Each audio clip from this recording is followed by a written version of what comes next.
Hello, welcome to class this month, Rocktoberfest.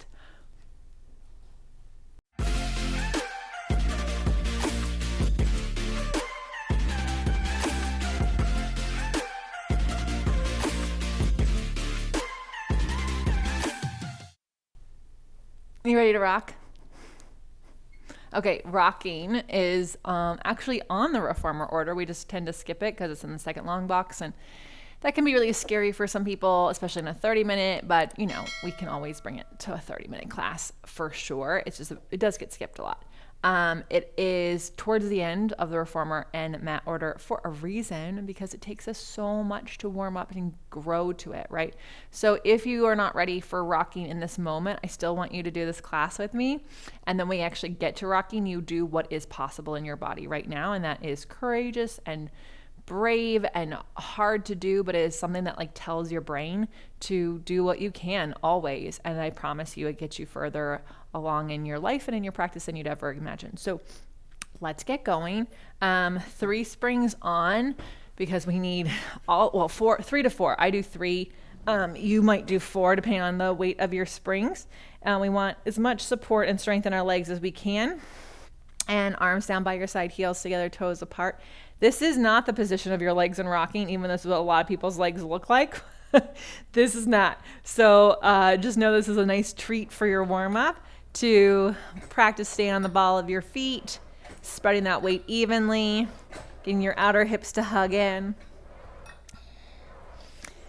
Opening the front of your hip always. Do not worry about your knees straightening.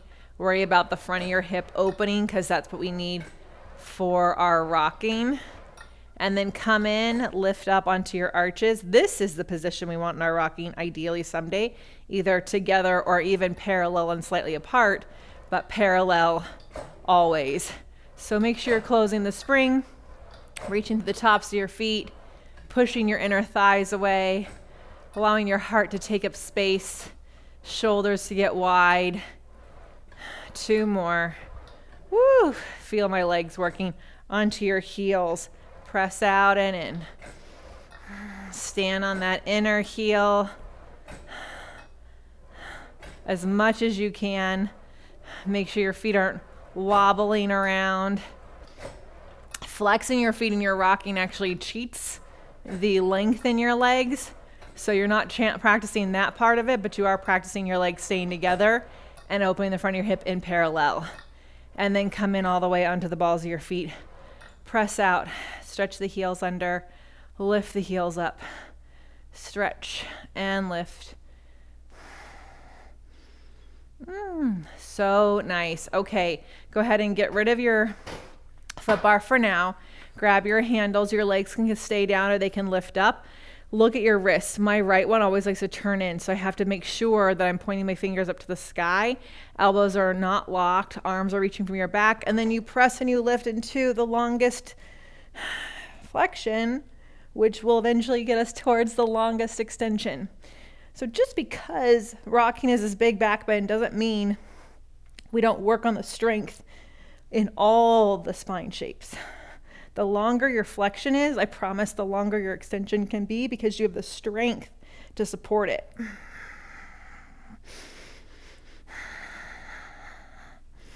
So make your pumps as big as you can without moving your carriage, without bouncing your head. Your legs can be as low or as high as they need, but not lower or higher than they need.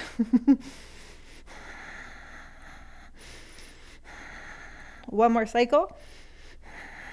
Lower the legs, lift the arms. Okay, so overhead. This is a really key exercise for connecting your arms to your back and also creating like mobility in that space. So if you're not doing overhead yet, then please do the roll up. But I'm gonna break this down because we have the time. You can always start with your legs straight up. Just make sure your hands hit before you lift your hips. So you're gonna keep your chin up. You're gonna press your arms down. So the arms, if they could reach past the carriage, would be going back behind you like you're about to do a rock. And you're gonna lift your hips parallel to the floor, and you can just roll that down and lift the arms up. And again, arms come down, then hips lift. Too often I see people that lift the hips through the hands, and that's definitely an option in this exercise, but it's more advanced. All right. So if you're ready to go big, arms come down, legs go over. You lift those legs up. You're opening the front of your hips from the back of your legs. You roll the spine down. You lift the arms up. Your legs go as low as you can lift them back up from your center. Reach those legs to the sky. Keep your chin up. It's a great place to practice that your head is part of your spine, right? Your neck cannot round here to look at your chest. It needs to stay long. Bend those knees in, get those elbows in, lift the head and chest, just keep the knees in and press your arms to straight 3 times without your elbows moving. Can you do it? If so, add the legs, press, push the legs open, squeeze them close, pull in and bend. 2 more, press, open, close, bend, bend. Last one, bend and bend. Amazing job. Sit up, spin around. Okay. So you drop down to one spring. As we row today, I want you to focus on the arms and the space between your legs and your center, okay? We could focus on so many things, especially with the legs, but that's what the Wunda chair class was for this month. So here we go. Pulling these handles into your chest. Make sure your elbows are up from your back. Pull your waist back. As you open your arms, don't move anything. As you push the arms back, nothing changes in your spine, but your carriage will move. Keep the carriage still. As you dive over, then reach those hands back. Try to hook your fingers or thumbs with straight arms. If you have to bend, you wait till the last minute. Lift as high as you can to create more space. Circle around. Why do we care about the space in a flexion? Because it helps us create space and extension. Round back. Arms move, nothing else. Arms press, carriage moves. Then you dive your spine in. You try to touch those arms with straight arms. If you have to bend a hook, I get it. Just don't bend sooner than you think. Like, give yourself a second. Round back, open. Push those arms back. Right here, just try straighter arms, straighter arms, straighter arms. Could you touch? Don't forget, you could surprise yourself. Then circle around and reach. All right, elbows up. Super key that you're not in a bicep curl here. So get those elbows a little more open than you think. Reach those legs away. Lift up. I promise that the pinky side of your hand right here is touching your handle. Rocking is in your future. Hook the fingers if you can. Circle around. Again, elbows up. Lean back. Without bicep curling, stretch those arms. Reach those hands down and back. Imagine you could grab your ankles back here. Reach, reach, reach, reach for the springs. And then touch the fingers, circle. Right? Too often we forget that reach back there. And that reach right here, reach for the springs, reach, reach, reach. That's going to help you reach for your ankles. All right. Circle around. Circle around. Spin around. You circle your arms, you spin your body. Okay. So if you've been doing rowing for a while, I want you to put your hands between your hips and your shoulder blocks so that you're not resting on them. If you're new to them, then go ahead and touch. Legs squeezed together. They're parallel and long. So I want you to feel your hamstrings take up space on your carriage. Without winging your elbows out, reach your arms forward, lower them down, lift them up, and right here, push your thighs down and lift your stomach up, and then circle. It will just be energetic, right? You might not see physically anything change, but the muscles inside, all the way deep to your spine, are gonna engage and help lift you up. One more time. Reach. Down, lift, and open.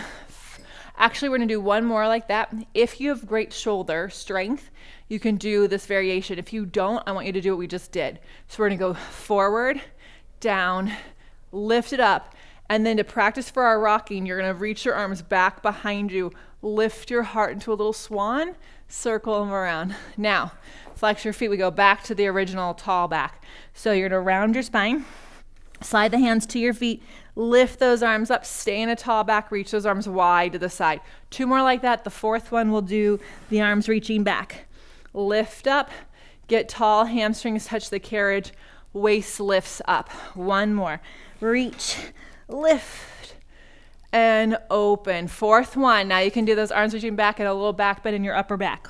Reach, lift, get tall, circle those arms back, and because they're going back, they pull your chest up. Good. Cross-legged, hands behind you, index finger and thumb touch. Push the feet down as your elbows go wide and your hands lift. 3,